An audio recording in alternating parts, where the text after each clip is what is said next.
ध्यान से समाधि की यात्रा एक आश्चर्यजनक और रहस्यमय अनुभव है।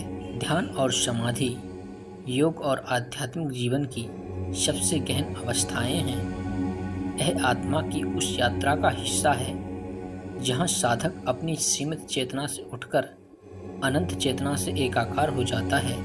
आइए इस रहस्यमय यात्रा की कुछ आश्चर्यजनक जानकारियों को समझते हैं। पहला, ध्यान। यात्रा की शुरुआत। ध्यान वह प्रक्रिया है जिसमें मन को एकाग्र किया जाता है। यह आत्मिक साधना की पहली सीढ़ी है। नियमित ध्यान से मन शुद्ध होता है, चिंतन की शक्ति बढ़ती है, शरीर शांत और स्थिर हो जाता है, आत्मा का अनुभव धीरे धीरे गहरा होता है। वास्तविक ध्यान का अर्थ केवल आंखें बंद करना नहीं, बल्कि मन की सारी चंचलता को रोक देना है। दूसरा, ध्यान से समाधि की ओर। जब साधक का ध्यान अत्यंत गहरा हो जाता है तब वह धीरे धीरे समाधि की ओर बढ़ता है। समाधि कोई क्रिया नहीं, बल्कि एक स्थिति है जहां मैं, अहम का लोप हो जाता है। ध्यान से समाधि की यात्रा में 5 प्रमुख अवस्थाएं होती हैं। पहली, धारणा, चित्त को एक बिंदु पर स्थिर करना। दूसरा, ध्यान, उस बिंदु पर निरंतर ध्यान टिकाए रखना। तीसरा, अर्थ समाधि, ध्यान में वस्तुबोध रहना।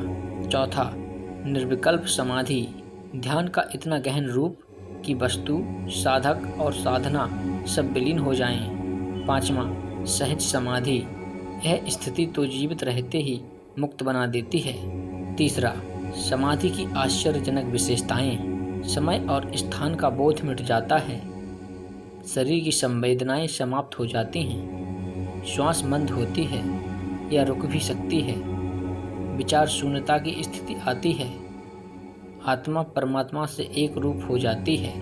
यह अनुभव शब्दों में नहीं बांधा जा सकता, इसे केवल अनुभव किया जा सकता है। चौथा, समाधि में प्रवेश के संकेत। अंदर गहरी शांति और आनंद की अनुभूति, अहम भाव का लोप। अनुभव होता है कि मैं शरीर नहीं हूँ, चेतना हूँ, कोई प्रयास शेष नहीं रहता, केवल अस्तित्व बचता है। पांचवा, चेतावनी और मार्गदर्शन। समाधि की यात्रा सरल नहीं है। यदि बिना मार्गदर्शन के किया जाए तो मानसिक भ्रम, आत्मिक असंतुलन और अहंकार की वृद्धि हो सकती है। इसीलिए योग गुरु का मार्गदर्शन आवश्यक है। संयमित जीवन शैली अपनानी चाहिए।